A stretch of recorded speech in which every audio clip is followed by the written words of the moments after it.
Essential question. What can people accomplish by working together? Read how a potter used local materials to turn his community into a village of successful artists.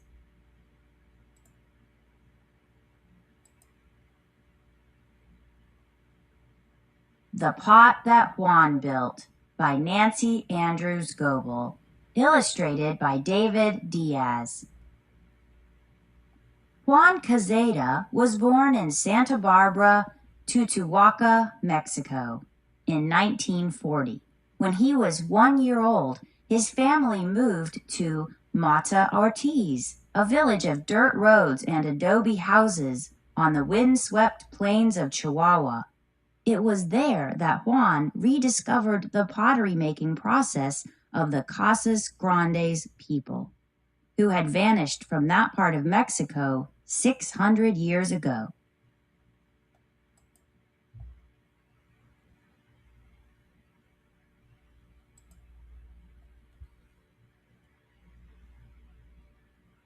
Juan became a professional potter in the 1970s. Before that, he worked as a farm laborer, a railroad hand, a sharecropper, and even a boxer. He has never been afraid of hard work and takes pride in using ancient methods and natural materials in his pottery making. Juan taught 8 of his 10 brothers and sisters and many of his neighbors how to make pots. They all developed their own special styles.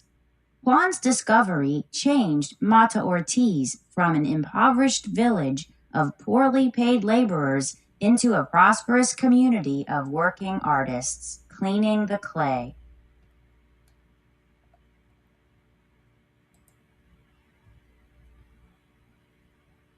Juan's pottery is fired the traditional way, using dried cow manure for fuel. He gathers manure on the cattle range that surrounds the village of Mata Ortiz. In his experiments, Juan learned that manure from cows that eat grass rather than commercial feed burns at the best temperature to turn his clay pots into perfectly fired works of art, stacking fuel around a quemador.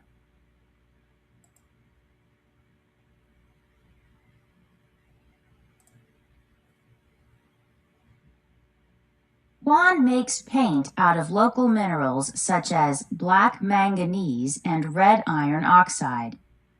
He makes paintbrushes from human hair.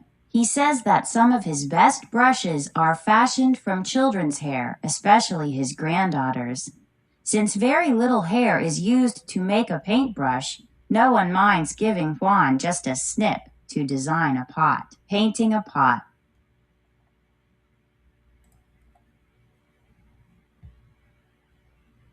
When he was 12 years old, while bringing firewood down from the hills on his burro, Juan found his first potsherds. They were pieces of broken pottery from the ancient Casas Grandes city of Paquimé, which was located 15 miles from present-day Mata Ortiz. The potsherds inspired Juan to create something similar. Even though he had never seen a potter at work, Juan began experimenting with local materials. His mother declared that he was always covered in dirt of many colors from his experiments with minerals and clay, grinding minerals for paint.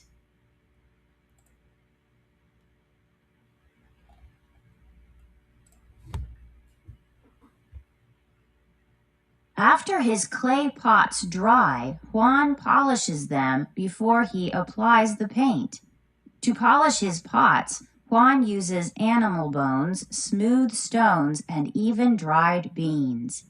Animal bones are abundant because of the deer hunting and cattle ranching that help feed the people of Mata Ortiz.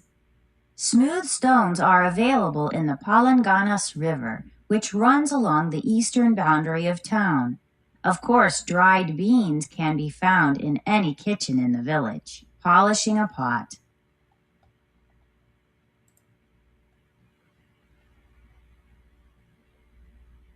Juan hand builds all his pots. He begins by patting out a flat piece of clay he calls a tortilla. which becomes the bottom of the pot. He then rolls out a sausage-shaped piece of clay called a chorizo and presses it onto the edge of the tortilla, pinching and pulling it up to become the walls of the pot. Juan makes his pots in a small workroom behind his house, often in the company of chickens and his calico cat, adding the chorizo, shaping a pot.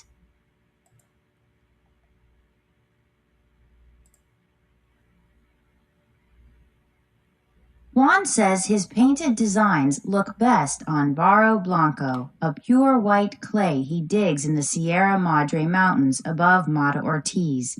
He uses the ancient designs of Casas Grandes potters for inspiration, but he doesn't copy them. Juan never plans the decoration in advance. He lets the pattern develop as he paints it onto the clay pot, digging for clay.